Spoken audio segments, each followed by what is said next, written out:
This year it has rained a lot. And if you are also in the UK, you don't need me to tell you that because you're already living it. And that's definitely got in the way of me being able to take my own reference photos for my paintings. I thought in today's video I would share with you a little bit about why I like to use my own reference photos, the pros and cons of using your own references, some of the other options, and why I choose to do it this way, even though it's not always easy when the weather is against you.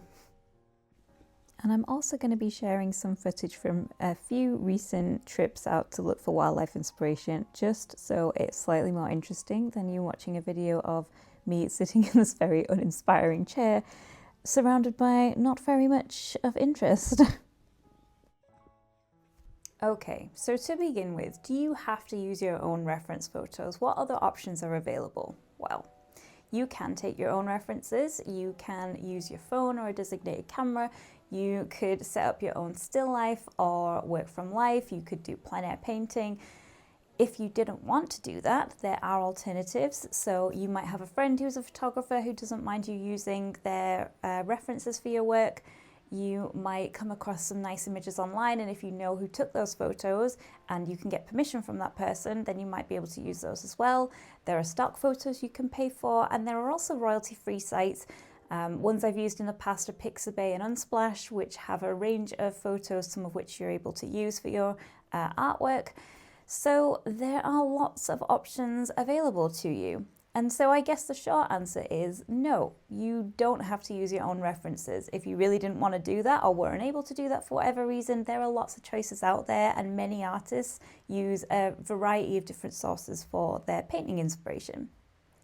I guess what you decide to do will vary depending on your painting process, what your priorities are, what you're trying to achieve with a painting, and those priorities might change over time. So, for example, when I first started out as an artist, I wasn't really bothered about where my references came from. What I wanted to do with my paintings was I wanted to get better. So my paintings were all about improving my technique, and therefore it didn't really matter if I took my own references. I just needed access to enough good reference photos that I could practice on a regular basis. And so more often than not, I would use royalty-free references, and I would also use references from my friend who's a wildlife photographer. And that really served its purpose, and I didn't really need to use any of my own. In fact, I was probably a little bit opposed to using my own because it would have meant I was a bit restricted and I wouldn't be able to do the kind of paintings that I wanted to paint. However, over time, as my technique improved, I got to a point where I started to want a little bit more out of my paintings, and I wanted to feel more of a connection to them. That doesn't mean I wanted to paint anything really deep and meaningful. It just means that I wanted to recognize the landscapes that I was painting, or I wanted to recognize the wildlife that I had had face-to-face interaction with in my paintings. And so I started to prioritize that a little bit more. And now, more often than not, I usually always use my own references, although I am not opposed to using references from other sources as well. So, to get onto the pros and cons of using your own references, we're going to start with the negatives first because I actually prefer to use my own references, so I would like to end on a positive note. I would say one of the biggest negatives of using your own references is that you're not going to have access to as many different types of reference photos as you would do if you were using them from another source. So when I first started out oil painting, a huge inspiration for me was David Shepherd. I absolutely love his African wildlife paintings, and I wanted to do something similar. If I had been relying on my own references, I never would have been able to do it because I have not been to Africa. So I don't have any photos of African wildlife in situ. And so if it wasn't for royalty-free references or references from my friend who's a wildlife photographer, I just wouldn't have been able to do those paintings, which would have been disappointing for me. So that is one downside of using your own references, is it can limit you a little bit. It's not always possible to travel to all the different places you would like to go to take the pictures you want to take. It would be quite time consuming and expensive. So you are automatically going to be limiting yourself to the great variety of photos that are available if you do decide to use other resources. The second downside to using your own references is that there's a lot more time and effort involved than when you use references that you come across online or from other resources. it can be quite time consuming. I'm going to focus a little on wildlife photography for this section because that's usually what I mean when I'm gathering my own references. But if I want to take my own references, first of all, I need to understand a little bit about the wildlife so I know where I need to go and what time of day to go to see the animal I want to see or the behavior that I'd like to try and film. I then need to work out where that's going to be, and there is the travel time to get to and from that location. Once you're there, you are not guaranteed to see that animal. The weather might be terrible. We all know that that has been the case for the past couple of months.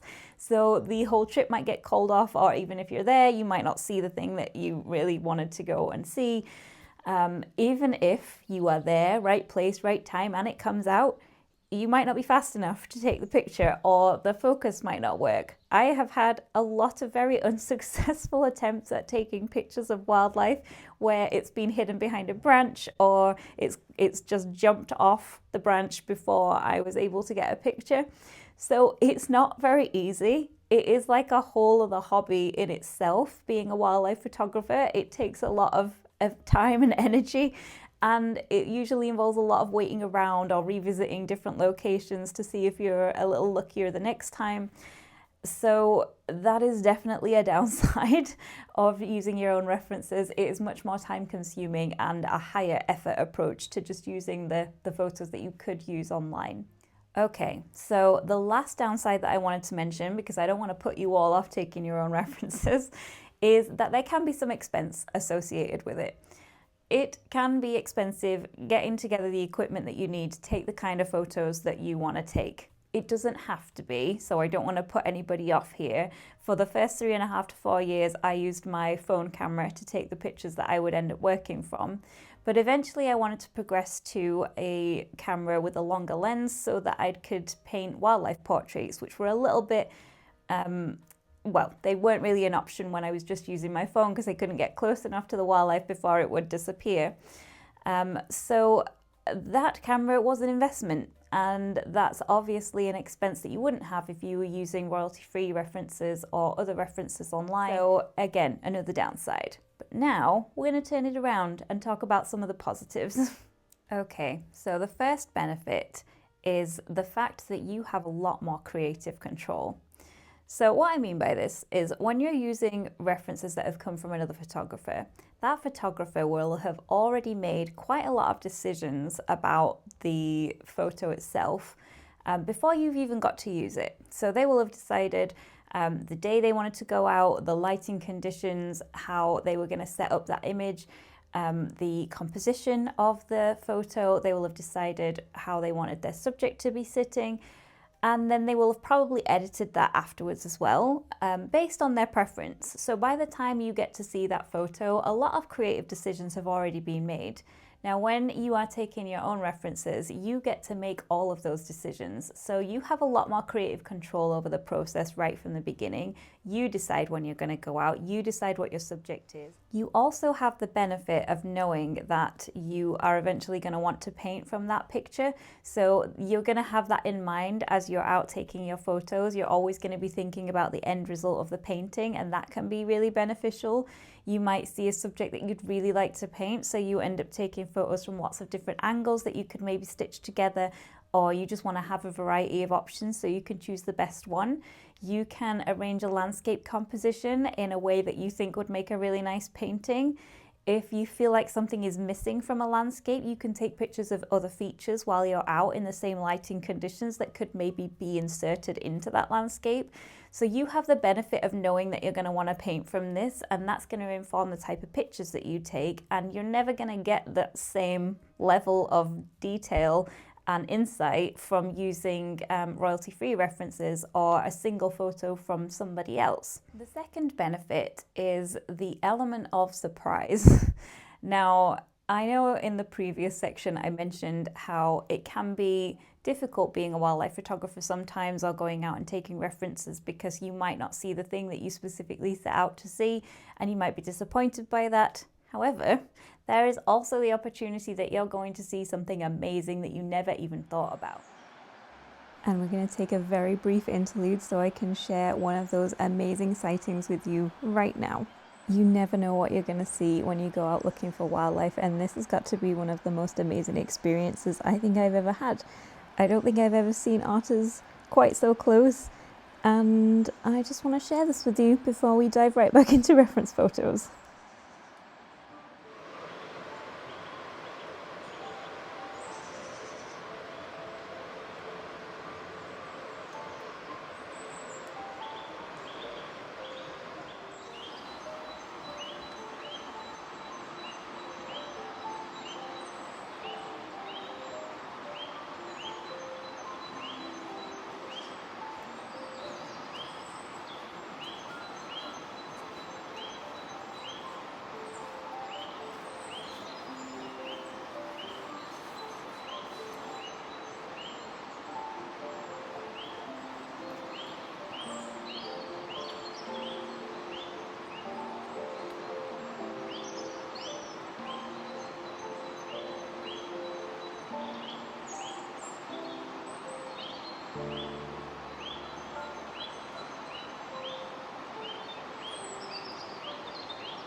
When you are looking through royalty-free photos online, it's kind of predictable because you have in mind what you would like to paint. So you've put a search topic in and you're looking through those photos and you kind of know what that painting is going to look like because you're looking for things based on that idea.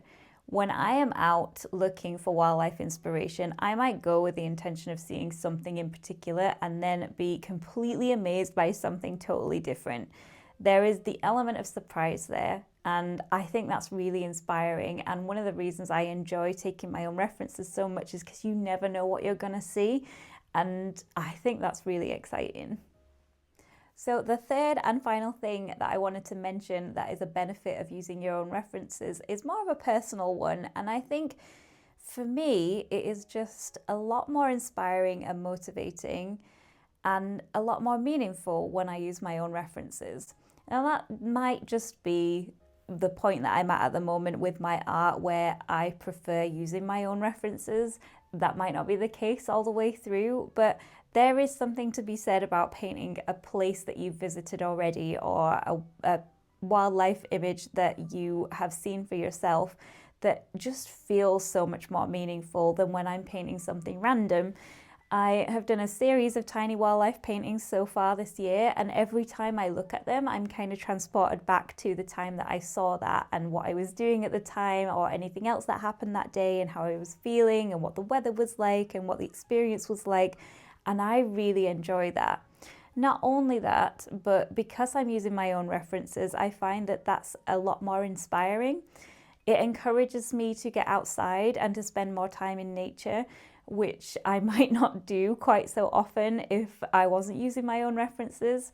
I used to spend a lot of time when I first started out as an artist just sitting inside at my easel, painting all the time. And although that was lovely, it did mean that I was a bit of a recluse and I wasn't really going out and having these other experiences. And I think those experiences are really what lend themselves to making your art better, because it's those connections that you are making and it's the experiences that you're having outside that really makes you want to paint something.